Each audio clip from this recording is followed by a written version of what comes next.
Olá, olá, gente. Oi, Lisandra, Cíntia, Marta. Tudo bem, todo mundo? Jéssica, Marcos. Aí quando começa a entrar um montão, Lisandra, eu digo montão. Boa noite, gente. Muito boa noite para todo mundo. É muito bom ver vocês aqui. Eu queria começar com o nosso momento conjunto, né, de condolências, de um momento de pararmos e fazer esses poucos segundos, né, de cuidado mútuo e de pensar que nós estamos bem, que nós estamos aqui. E eu queria muito expressar minhas condolências para quem está vivendo luto, para quem está em um momento de perda. Vocês já viram que eu cortei o cabelo depois de 14 meses. Eu propriamente cortei o cabelo, foi com um brasileiro, que não é o latino que me acompanha, mas ninguém me avisava, mas antes eu tava parecendo um Playmobil e as pessoas diziam, tá bem, tá bem, tá bem, mas depois que eu cortei, que eu vi que eu tava uma Playmobil, né?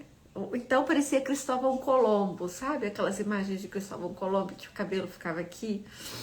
Eu cortei o cabelo porque eu me vacinei. Eu queria... Eu conto isso com um enorme sentimento de felicidade, de orgulho, mas também de uma angústia, né? Eu tenho 2 pais idosos que não foram vacinados. E o que é essa experiência a despeito de tudo de estranho na minha vida, eu viver esse privilégio de ter sido vacinada, né?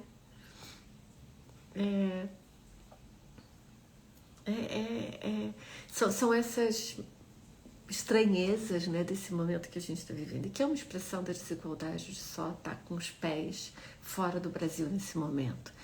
Então, eu esperei tomar as 2 doses para poder cortar o cabelo. Parece que era um sonho bobo, né?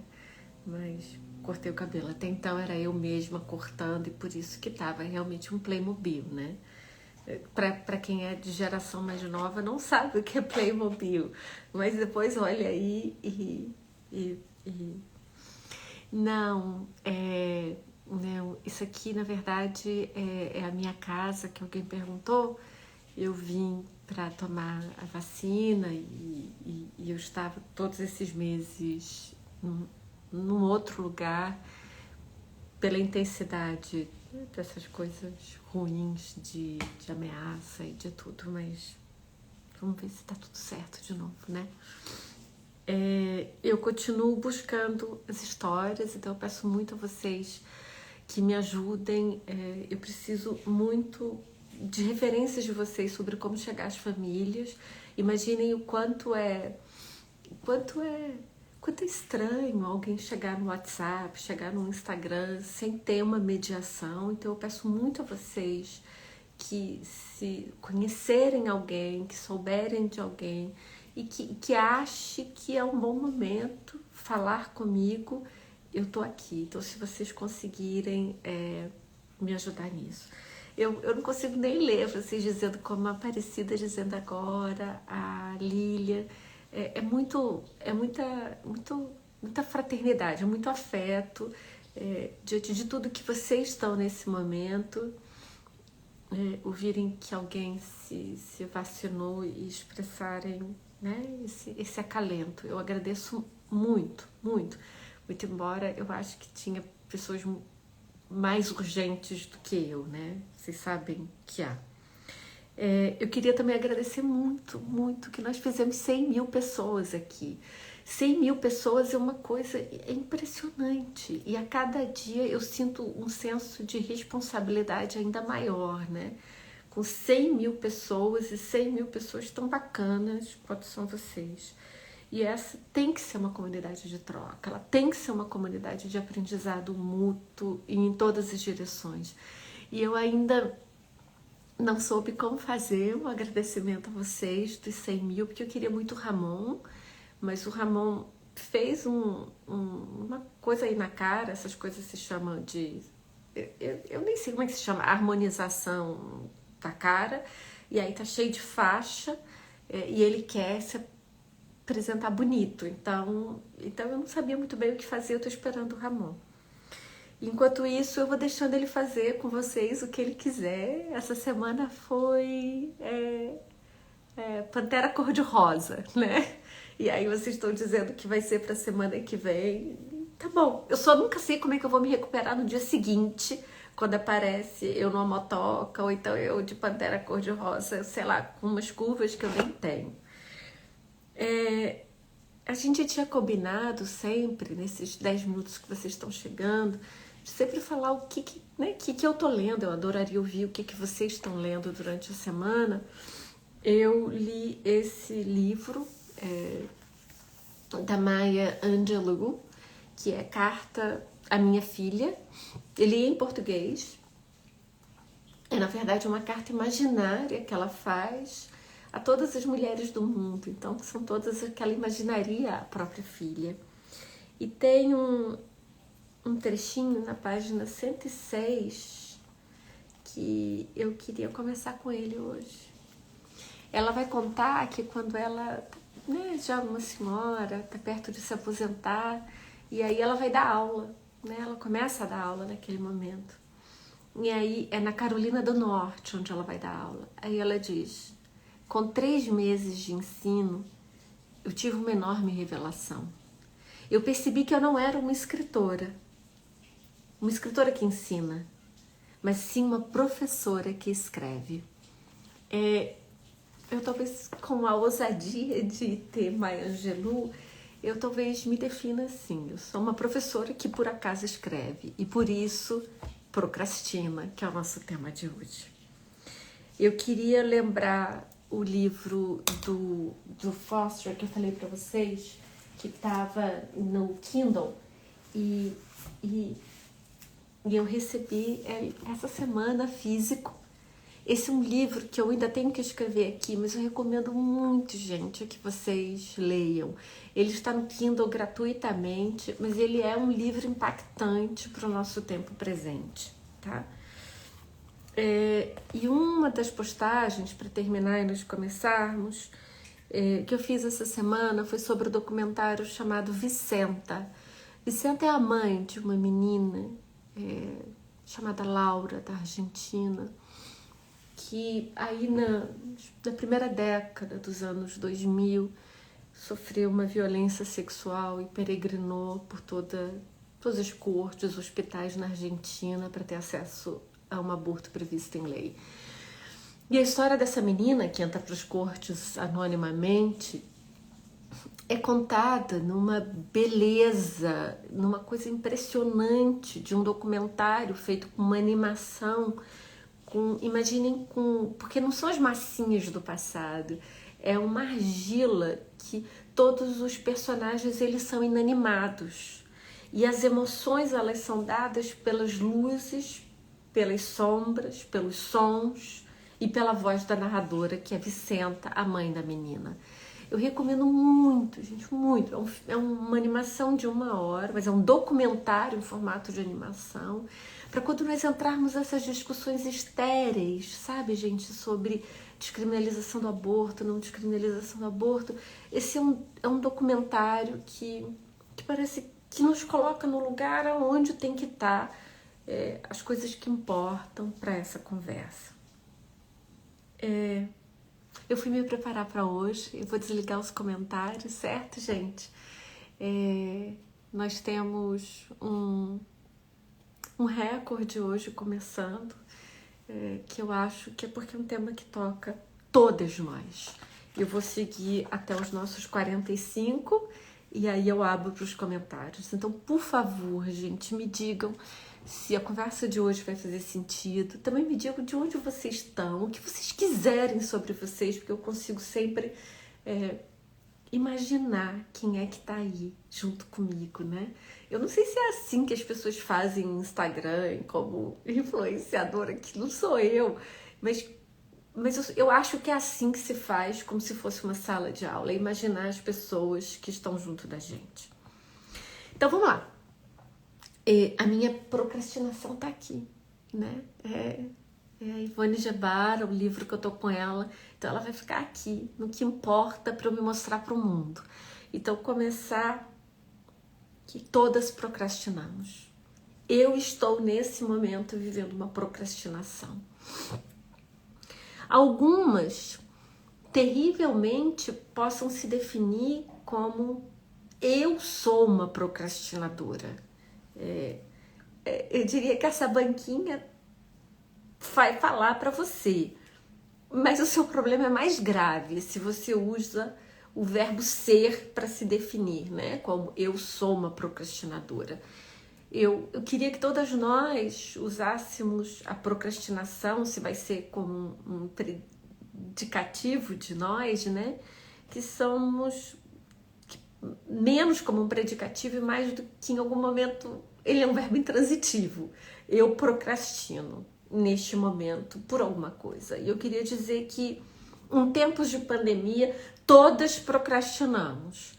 E aí a pergunta que nós temos que fazer é como é que a gente se vira com essa anomia que está, nessa desincronia que está a nossa vida no uso do tempo, em que nós moramos, para aqueles que podem fazer trabalho remoto, que estão nessa situação de proteção, mas nós moramos no trabalho.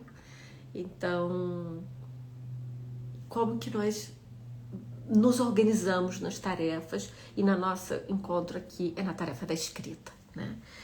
Então eu queria dizer que algumas poucas devam ter esse sofrimento de dizer eu sou procrastinadora, mas que nós temos que fugir daí. Algumas raras, e uma de vocês aqui escreveu inclusive, disse eu não sou uma procrastinadora, eu não vivo desse mal, porque eu sou uma precrastinadora, ou seja, aquelas pessoas que terminam tudo antes. Eu queria dizer que se você é essa pessoa, talvez você possa aproveitar um pouco da nossa conversa de hoje, porque a condição humana em algum momento procrastinar.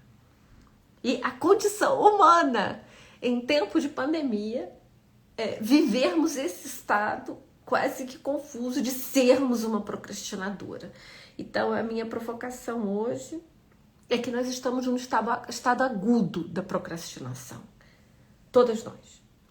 E o que acontece, né? Se a minha tese está correta, que em tempos de pandemia, todas procrastinamos. Olha como eu sou abusada na tese. Eu queria dizer que isso é ruim, né? Isso está sendo ruim. Não sei para vocês, para mim está sendo ruim. Porque nós sofremos, alguns de nós adoecem, alguns podem perder emprego por isso, podem perder vagas de universidade, se tem um mestrado, se tem um doutorado, podem perder contratos de livro, podem romper relações com pessoas que vocês admiram, podem adiar sonhos, que é o meu caso, eu estou adiando um sonho. Eu posso romper sonhos de outras pessoas, né? Então, nesse tempo em que parece que nós não estamos vivendo propriamente os ciclos, nós vivemos a angústia da pandemia com esse agravante de nos fazer procrastinadoras. Se eu estiver certa em como eu estou me aproximando do tema, eu queria explorar 3 variáveis. E eu li um livro para hoje que talvez tenha sido uma procrastinação do que eu tinha que fazer, mas eu queria me preparar. E eu li um livro que se chama, se alguém depois puder escrever, A Arte da Procrastinação, de John Perry. John, e o Perry é P-E-R-R-Y. A Arte da Procrastinação. Inclusive li em português, ele tem no Kindle, custa alguma coisa como R$10. É uma leitura de 1 a 2 horas. E me ajudou a pensar algumas coisas para conversar hoje de uma maneira estruturada. Eu queria ir por 3 dimensões. Me inspiro nele em muitos momentos e vou para além dele. Uma é responder o que é procrastinar, como um verbo. o que não é procrastinar, o que não é ser uma pessoa procrastinadora, e que elementos nós podemos exercitar juntas e trocar, e eu estou fazendo esses, então eu queria dar o meu testemunho de transformação da prática de procrastinar, né? Para não sermos procrastinadores como um verbo essencialista de quem somos. Então, o que é procrastinar? Procrastinar é adiar, é atrasar, mas é também remoer. É adiar algo remoendo algo. Então, não é só dizer eu tinha que fazer para hoje, eu tinha que fazer para ontem, eu tinha que fazer para o mês passado. É passar esse intervalo entre para quando tinha que ser feito e hoje, remoendo aquilo. Lembrando daquilo. O tempo inteiro aquilo atravessando as outras coisas que você tem que fazer. Então, o que não é procrastinar e o que não é viver esse estado de procrastinação temporária? Não é ser uma cínica e não é ser uma preguiçosa. Eu não sou preguiçosa, eu não sou cínica. Eu não paro de pensar no que eu tenho que fazer com uma das grandes coisas que eu tenho que fazer, que é terminar esse livro com a Ivone. Então, ao contrário, eu estou toda hora remoendo isso. Eu imagino quem esteja vivendo esse estado temporário de procrastinação involuntária, num nível involuntário, está se remoendo com isso. O que eu queria explorar é que esse caráter, enquanto ele não é um predicativo de nós, de dizer eu sou uma procrastinadora, mas eu vivo um estado temporário de procrastinação, ele não pode ser totalmente involuntário. Nós temos que desenvolver algumas táticas de controlar. Então, eu vou dizer isso nos elementos de transformação da prática de procrastinar, 3 dimensões. Uma é que nós precisamos romper com uma fantasia. 2, nós precisamos desenvolver alguns hábitos. E 3, nós precisamos exercitar a imaginação ou o desejo. Então, eu vou chamar isso de fantasia, do hábito e da imaginação. Então, eu vou começar dizendo que nós temos que romper com 2 fantasias. O primeiro, que não se procrastina, ou a procrastinadora assim o é porque ela é uma perfeccionista. Não existe perfeição, gente. Não existe essa roda que se move pela perfeição. Nós não procrastinamos porque estamos buscando a perfeição ou chegando nela. Não. Perfeccionismo é fantasia.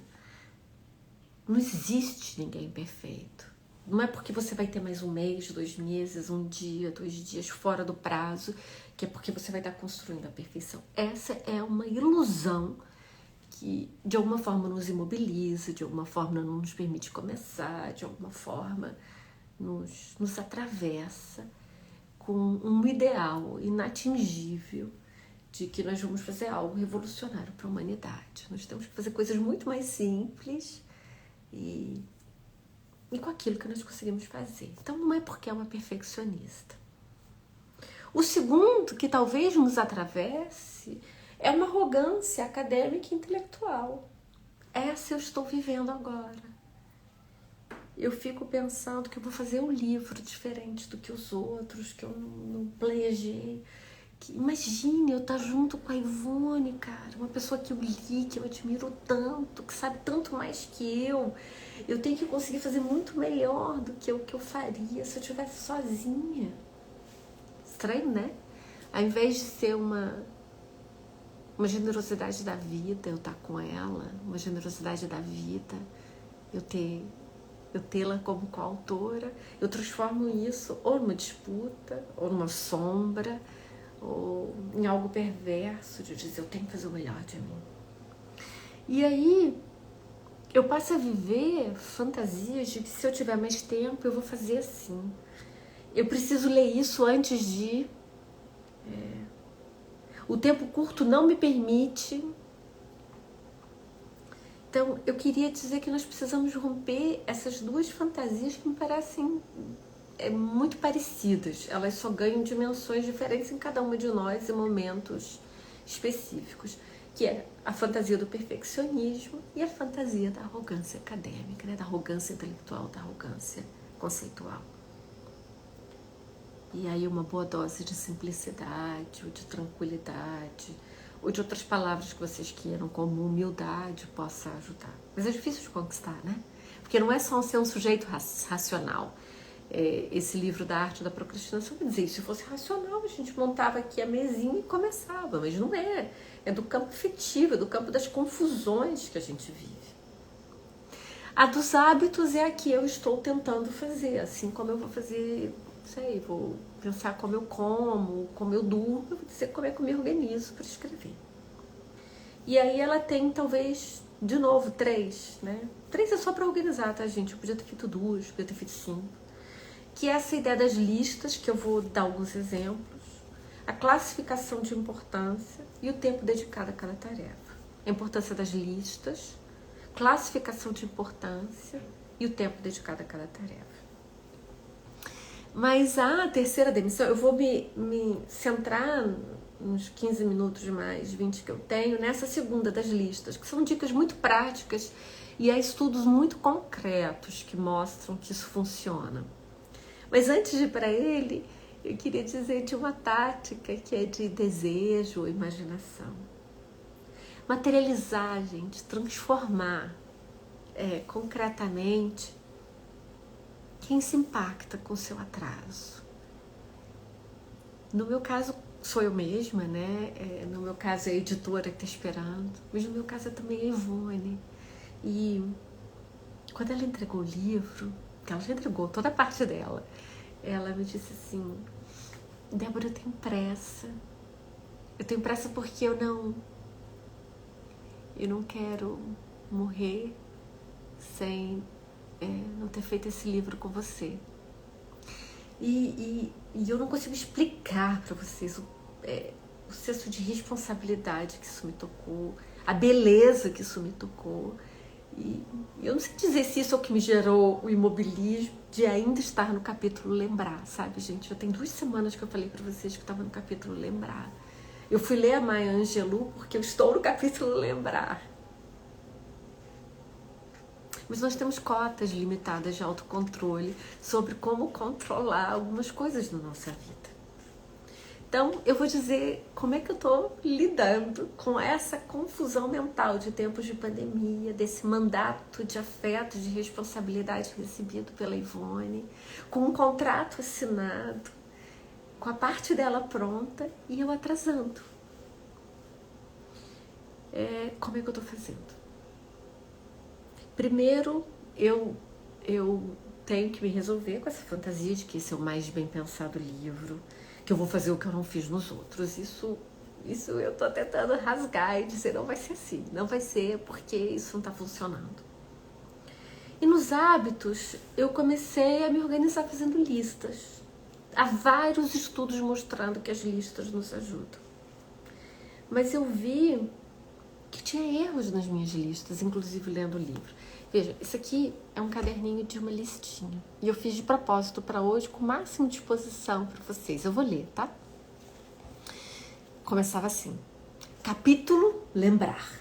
Tá errado, tá? Eu fiz a lista assim, mas tá errado, eu vou mostrar por quê. Notas Angelou. Preparar a banquinha. Livro John Perry e as notas para a banquinha. Lavar a louça. Arrumar a louça. Limpar banheiro. Correr. Testar a base nova. Pintar a unha. Isso é de verdade. Essa era a lista. Aí o que eu fiz? Olha aqui, tá tudo aqui. Primeiro que não tem que correr, né? Tem que caminhar. Tá tudo marcado. Menos o quê? Capítulo Lembrar. É isso que uma procrastinação faz. Você seleciona outras tarefas e aquela tarefa importante, ela não é feita. E você tem um senso de realização desse monte de coisa que eu marquei que eu fiz. Mas aquele grande que estava ali me esperando, eu não fiz. Então, a procrastinadora, quem está procrastinando, está fazendo isso com a listinha dela. Ela está fazendo outras coisas. Ela não é preguiçosa, ela não é cínica, mas ela não está conseguindo fazer a primeira. E qual é o erro que tem aqui? É que essa primeira, ela é tão grande que como é que eu comparo ela com arrumar a louça, lavar a louça e limpar banheiro? Eu tenho que conseguir desdobrar essa numa outra listinha que a transforma, que é talvez escrever 300 palavras, que é revisar a bibliografia, que é trabalhar 1 hora no artigo, no capítulo. Aquela primeira tarefa, ela tinha que ter só uma fichinha para ela, da qual ela seria realizada com as suas tarefas. Então, essa aqui é uma péssima lista, porque eu estou confundindo aquilo que eu tinha que fazer da escrita com limpar a cozinha, com limpar o banheiro, com ir caminhar, com pintar a unha, que eu não pintei, né? Com testar a base que eu tinha comprado. Eu cortei o cabelo e comprei uma base. Mas vocês entendem? Eu poderia ter 3 fichinhas aqui, uma de cuidados da casa, eu tenho que comprar brócolis, eu tinha que limpar o banheiro. O capítulo, lembrar, escrever 300 palavras, revisar. Aí eu ia conseguir olhar para essa tarefa e dizer, estou procrastinando. Essa lista, ela me trai. Porque eu olho para ela e eu digo, olha quanta coisa eu fiz. Mas aquela tarefa eu não fiz.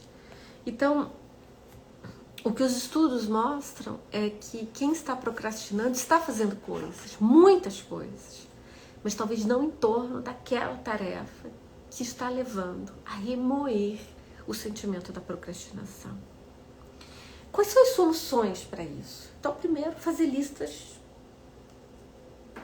razoáveis e não listas assim, né? A outra que se dizem é fazer, como vocês vão ver, eu estou fazendo todas as técnicas que os estudos mostram. Você fazer um plano diário. Então, todos os dias à noite eu uso agenda no celular. Eu desço minha agenda e materializo para cá. Aí eu vejo que 8h30 da manhã eu já estou começando a primeira reunião. Ou eu vou acordar antes para trabalhar a minha primeira hora, ou eu só tenho essas 2 janelinhas no dia. Acabou o dia. Acabou. E começar a fazer isso daqui do celular para cá, comecei a materializar que eu estava dormindo no trabalho, né? E que se esse capítulo tinha que entrar, eu tinha que conseguir aqui ou aqui, dado que eu não funciono à noite. Lembra que nós já conversamos sobre quem é coruja, quem é uma cotovia? Eu sou uma cotovia, então tem que começar mais cedo, né? Parece tolo, mas isso começou a me ajudar. Você não precisa ter isso aqui igual, você pode botar um papel, gente, né? É uma agenda. O que eu quero dizer é que eu precisei sair do computador e materializar isso, escrevendo e olhando. Eu comecei a conseguir retornar. Algumas pessoas fazem soluções diferentes. Elas dizem, como eu tenho que escrever, eu vou sumir de tudo. Eu vou sair do Instagram, vou sair do Twitter. E vocês podem olhar para mim e dizer, Débora, por que você não sai das redes sociais? Porque eu não quero.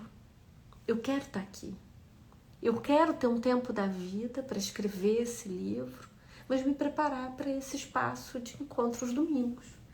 Eu quero separar 2 horas ou 3 do meu domingo para me preparar para cá. Então eu também tenho que organizar o que eu quero. Algumas pessoas acham que sumir de tudo funciona. Eu quero estar no mundo nesse momento, com o que me restou do mundo. Então, se pergunte a vocês o que vocês também querem. Se vocês querem estar aqui, se vocês querem estar no almoço de família, né? Eu tenho poucas coisas que eu posso querer nesse momento em que eu estou, então eu quero estar aqui. Então, isso eu não queria abdicar. Então, que outras coisas eu tenho que organizar? Então, olhem para a lista e olhem para aquilo que é prioridade. E aquilo que é prioridade, abra a lista de tarefas daquilo que é uma prioridade. Vocês vejam que eu nunca me atrasei para me preparar para a banquinha. E quando eu parei para pensar, por que eu não me atrasei? Por que eu consigo ler um livro para me preparar? Por que eu consigo fazer minhas notas para me preparar? Por que eu consigo arrumar meu cabelo, passar a base? Quando eu consigo pintar a unha para estar aqui nesse encontro? Eu consigo arrumar o que está atrás de mim?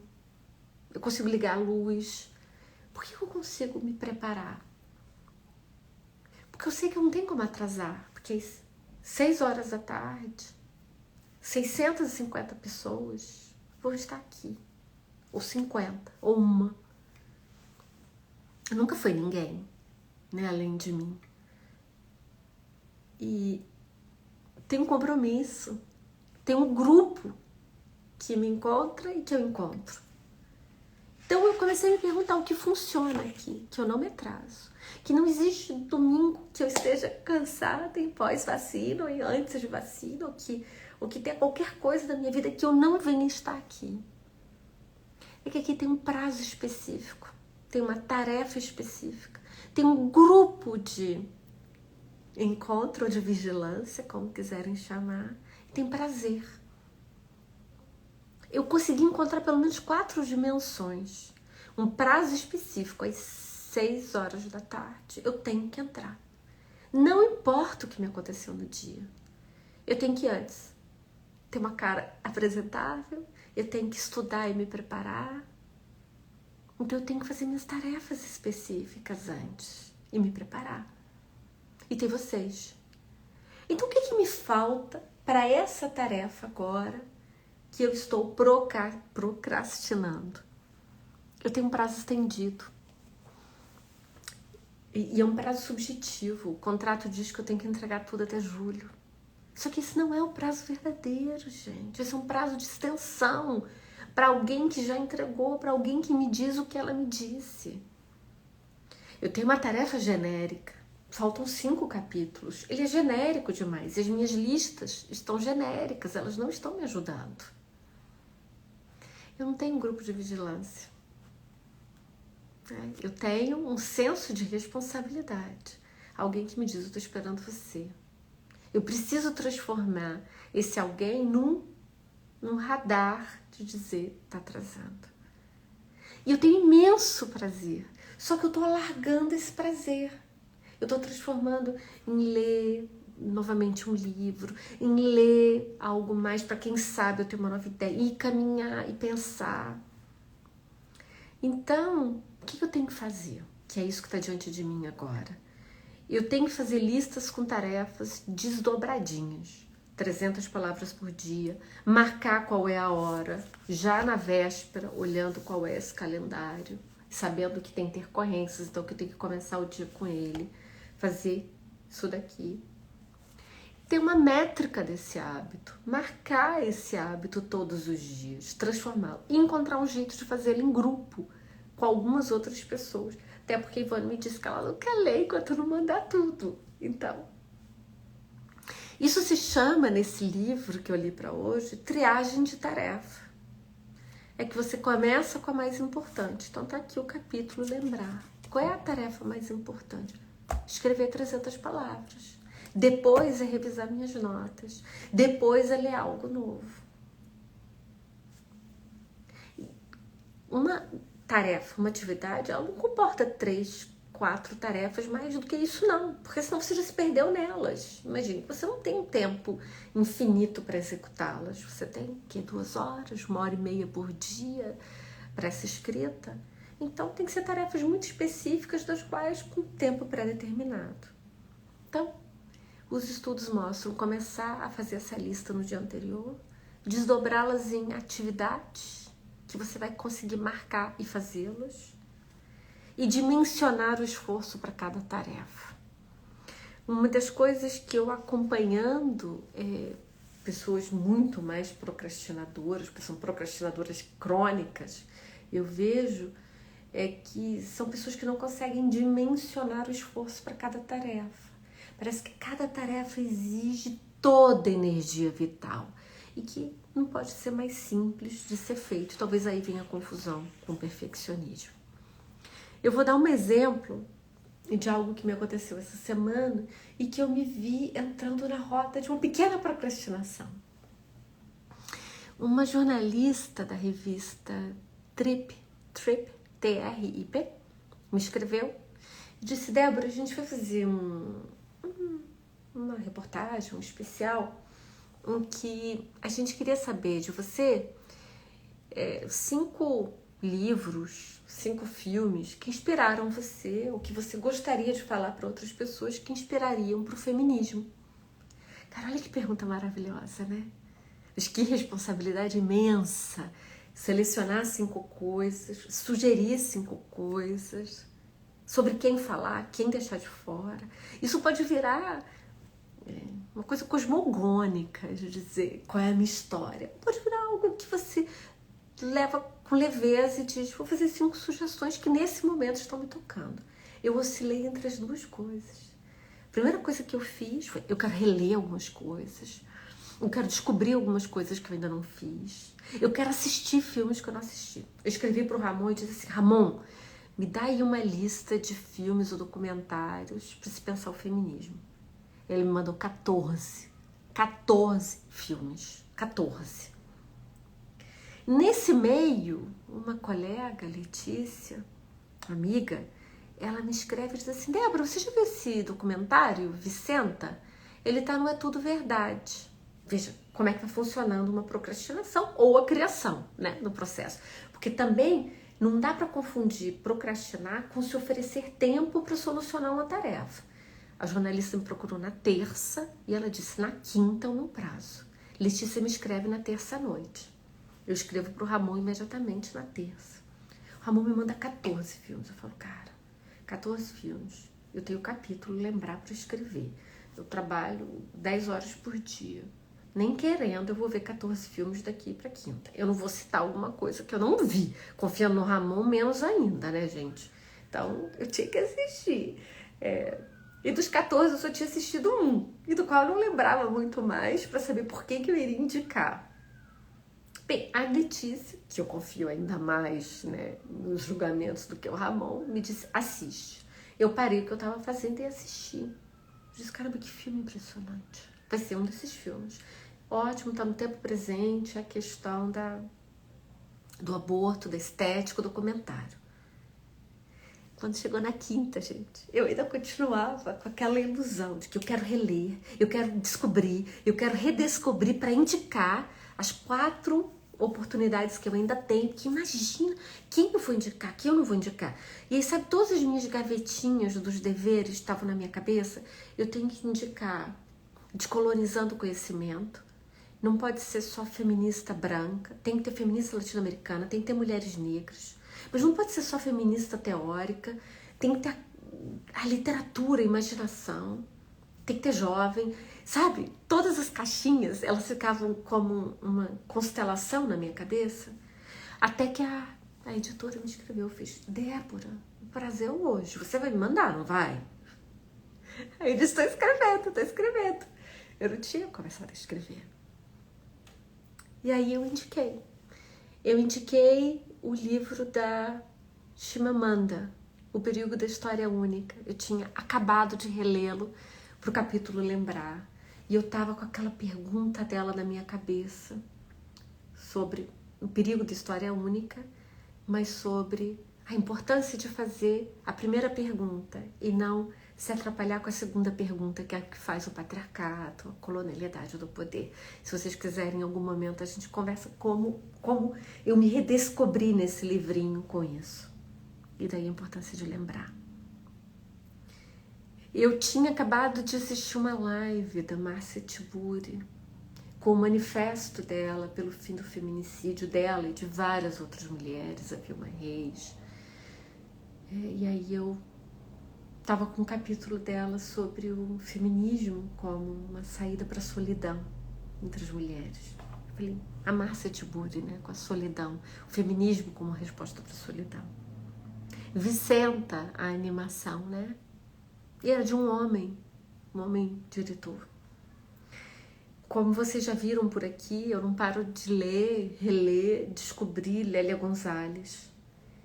E eu indiquei o capítulo dela sobre o conceito de latino-americano-africanidade, que para mim é um percursor uma criação paralela de várias das ideias de interseccionalidade, identificações e fenadas. E Conceição Evaristo, que eu passei 2020 lendo, descobrindo, e que quinta-feira da semana que vem, a Lili Schwartz com o Pedro Monteiro vão fazer uma aula pública com ela na Universidade de Princeton.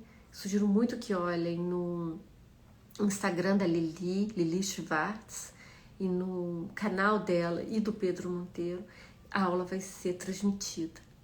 Então, por que eles? Porque eu estava com esses elementos na minha cabeça, estava na minha agenda assistir a aula da Conceição, da professora Conceição Evaristo. Eu passei 2020 lendo. Então, era menos cosmogônico, gente, era menos sobre como eu me virei feminista, era menos a reinvenção do mundo. E tinha de tudo um pouco aqui. A descolonização do conhecimento com a Lélia Gonzalez, uma mulher que não está mais viva e que no seu tempo não transitou como deveria. Uma animação recém-produzida, as novas gerações produzindo algo. A Márcia Tiburi, em todas as situações, no desterro em que ela vive, e alguém à frente do seu tempo, nas categorias analíticas para se pensar o Brasil. A Chimamanda, de uma transnacionalização do sul global sobre o conhecimento. Tava aí, essa salada, mas ela não era tão cosmogônica, eu repito, como eu imaginei que eu tinha que fazer a tarefa da minha vida. Eu espero que tenha prestado e que a editora diga que serviu, né? E se ela vier a publicar, eu compartilho com vocês. E aí eu queria terminar os 3 últimos minutos dizendo por que não é bom procrastinar, né? Por que essa não é uma experiência, em geral, boa? Aqui eu não procrastinei, tá? Na entrevista, eu respondi no prazo. Mas eu me vi na roda da procrastinação. Então, por que não é bom procrastinar? Porque se estende uma angústia pela espera em você e nas outras. Porque você não quer ser conhecida como uma procrastinadora. Até porque no dia que você precisar procrastinar, as pessoas vão entender que tem algo acontecendo, porque você não é a procrastinadora. Então nunca deixe a procrastinação ser um verbo ser, um predicativo em você. Ele sempre tem que ser situacional. E agora na pandemia ele é situacional para todas nós. E aí a pergunta é como é que nós nos ajudamos para que ele não seja. A mim vocês me ajudam perguntando, Débora, como está o livro? Débora, como está o livro? Isso é transformar em grupo, né? É claro que se permita procrastinar algumas vezes. Se permita que não é essa conversa de autoajuda. Porque há momentos na vida. Agora na pandemia, não tenho dúvida, com as atribuições de cuidado das mulheres, com situações de desemprego, com pressões familiares, com adoecimento, com luto. Então, é um momento legítimo de procrastinação. Mas há uma diferença entre sou procrastinadora e estou vivendo uma situação de procrastinação. E especialmente porque se você vive a procrastinação crônica, isso é muito difícil de você trabalhar em grupo, vai ser muito difícil se encontrar com outras pessoas. E não há vida conceitual, vida de criação sem outras pessoas, né?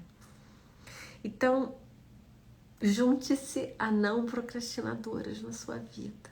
Encontre-se com alguém como a Ivone Gebara, que antes do prazo entregou, e aí essa roda vai ter que se mover diferente. As não procrastinadoras vão brigar com você, mas você vai seguir. Com as não procrastinadoras você vai aprender a reduzir as fantasias. E com as não procrastinadoras você vai concentrar as suas energias nas doses diárias de força de vontade para montar melhor suas listas naquelas tarefas que vão dar essa alegria de grandes realizações a você. Falta 1 minuto. Eu espero que tenha feito sentido. Eu vou abrir, então se vocês já quiserem começar a escrever os comentários e que isso nos ajude, né, nesse momento da pandemia a não deixarmos a procrastinação nos transformar num verbo essencialista. Eu vou abrir os comentários, tá, gente?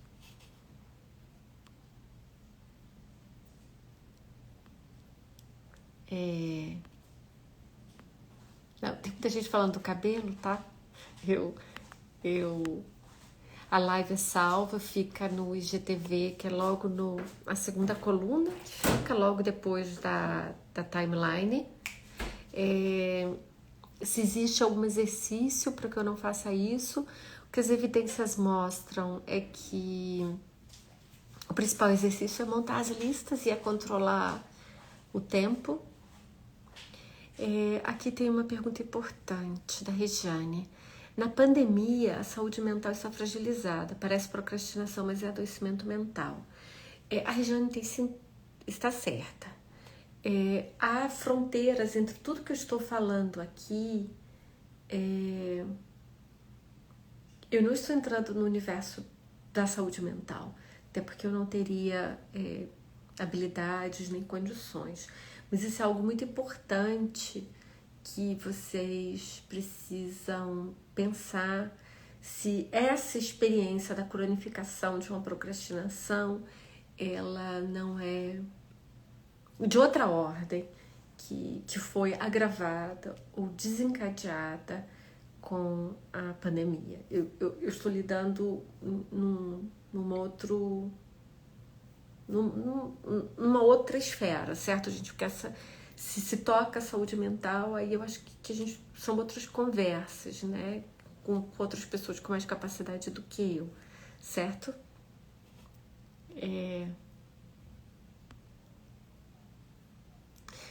Aqui é o interessante. A Paty Leão diz: eu não gosto de listas e eu fiz as minhas esse ano. Entre as minhas metas, quero escrever um livro. Eu queria talvez aqui dizer que a gente tem uma diferença entre metas e listas, tá? As metas são as nossas ambições. O meu pode estar a escrever o livro também. E esse é um dos erros, é confundir. Como é que a gente chama aquilo de ano novo? Resoluções. Resoluções, metas, desejos com lista. Lista é realmente microtarefas que você vai executar para realizar algo que está ali martelando. Mas acho que a gente não pode confundir. O que tem de erro na minha lista é que o primeiro é uma meta. Ela não é uma tarefa eu executar num dia, certo? Uma pessoa aqui que eu perdi disse para fazer a live no Insta do Ramon. É uma boa ideia, vou propor para ele, certo? O Claudinei disse que uma sugestão para a próxima banquinha é destravando a escrita e aumentando a produtividade. Nós podemos fazer o que vocês acharem que faz sentido. A Cláudia disse: a procrastinação não é um pedido de socorro. Quando a gente atrasa.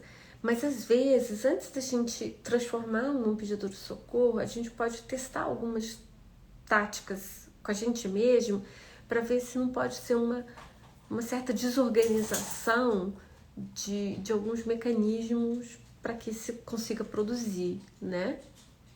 Eu diria isso, tá? Antes de assumir pedido de socorro ou saúde mental. O Instagram do Ramon é RamonDBH, tá?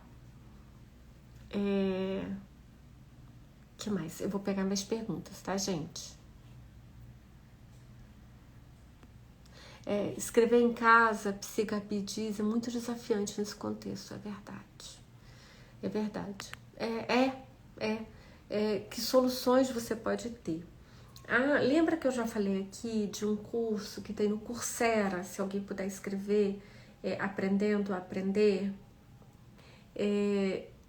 Ela diz que uma das táticas importantes quando você está travada, quando você está parada na frente do computador e não sai, é mudar os espaços na sua casa. Se na sua casa os espaços são muito pequenos, você tá... Eu aqui trabalho na mesa, que seria a mesa de comer, né? Mesa da cozinha, mesa de comer. E durante a pandemia não tem mais isso. A gente come numa bancada. quando tá rendendo mal, eu saio daqui, eu sento numa outra cadeira. Essa pequena mudança de geografia, mesmo na casa muito pequenininha, né, uma casa muito pequenininha, ela de 40 metros quadrados, ela já funciona para eu começar a funcionar algo que não está funcionando.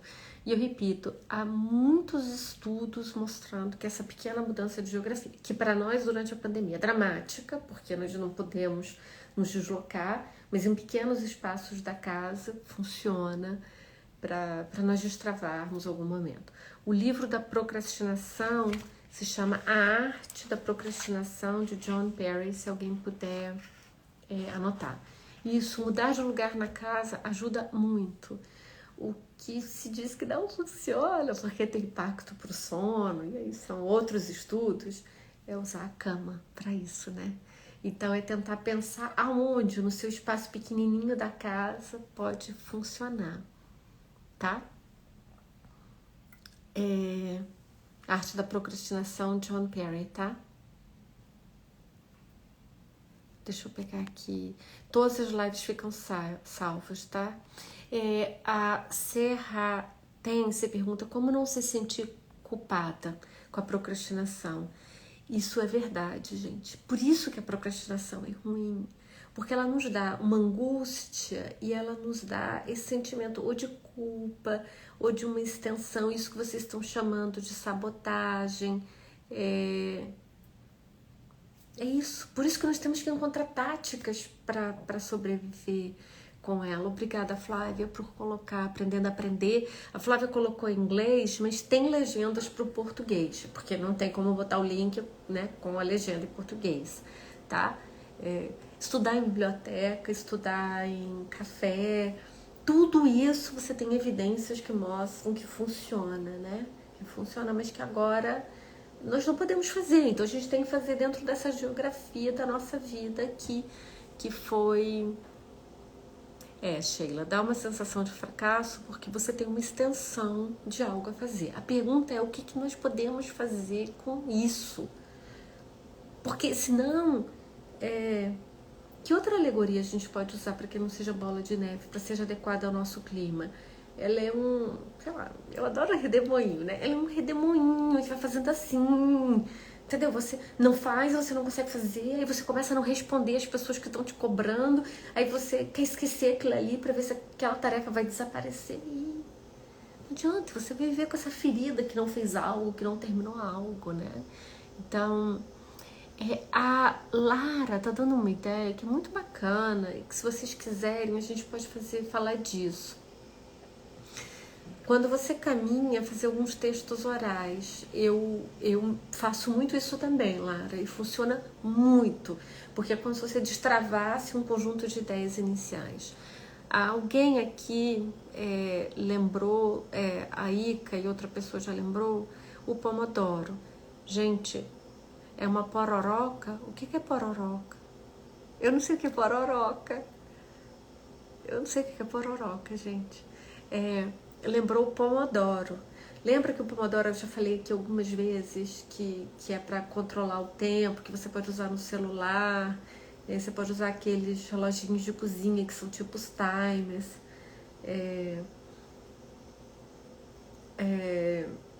Eles ajudam a fazer ciclos de concentração para algumas tarefas. A pororoca, época de ondas do Rio Doce.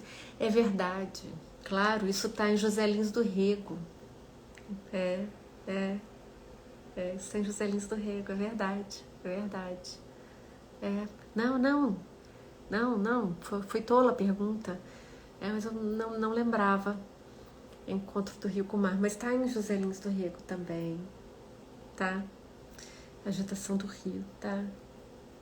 Que bonita, né, a imagem agora. Muito bonita a imagem, muito bonito. Que engraçado, eu não consigo parar de pensar mais nessa imagem como uma imagem que representa isso, né? Do que se transforma esse ciclo da procrastinação. Agora vocês vejam o poder que tem uma alegoria. Eu não sei quem foi que escreveu Pororoca a primeira vez, mas é um poder gigante uma alegoria certa. Eu vou passar a usar, quem for autora diz aí, mas que a procrastinação nos provoca essa experiência de uma pororoca, que a coisa ela vai entrando é revolto, né? E parece que nós não conseguimos terminar.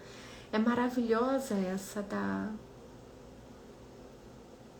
Eu seja sinestésica, você me explica, Débora, depois, porque essa do Pomodoro foi uma das primeiras banquinhas que a gente fez. Essa é uma que nós poderíamos fazer agora, depois de procrastinação, né, gente? Acreditando que nós podemos seguir alguma das técnicas, a de hábitos, a de Pomodoro. Essa poderia ser a do domingo que vem. Nem que seja pra gente fazer um grupo de autoajuda de técnicas para procrastinação em tempos de pandemia. Eu não sei se isso podia ser. Vocês viram que eu furei, que eu não falei do Bird palavra por palavra hoje, porque foi um mergulho nesse da procrastinação, mas eu acho que a gente podia falar, né, do Pomodoro e de algumas técnicas de composição de hábito para enfrentar essa pororoca da procrastinação. Como ficar numa caixa do medo, Fernando? E aí começa a vergonha, começam outros afetos imobilizadores, né? Gente, eu queria me despedir de vocês. Eu não sei por que veio tanta gente hoje. Se veio pelo tema, é porque diz alguma coisa sobre o nosso tempo, diz algo importante sobre o que o grupo precisa ouvir. Então, acho que a gente tem que cada vez mais conversar o que o grupo quer, né? Não só o que está saindo da minha cabeça. E se vocês acharem que a semana que vem pode ser isso do Pomodoro e algumas técnicas de hábito para lidar com a pororoca, a gente fala disso. Mas eu vou deixar aqui a pergunta e a gente definir junto. E lembrem, o Ramon está à espera de que vocês decidam do que vocês vão me vestir para domingo que vem. Eu agradeço muito vocês, as 100 mil pessoas. Vamos fazer uma live lá no Instagram do Ramon e se cuidem muito. Tudo de bom para vocês, uma boa semana e até domingo que vem, viu, gente? Eu também. Muito agradecimento a cada um de vocês. Um beijo, viu? Um beijo grande em todo mundo.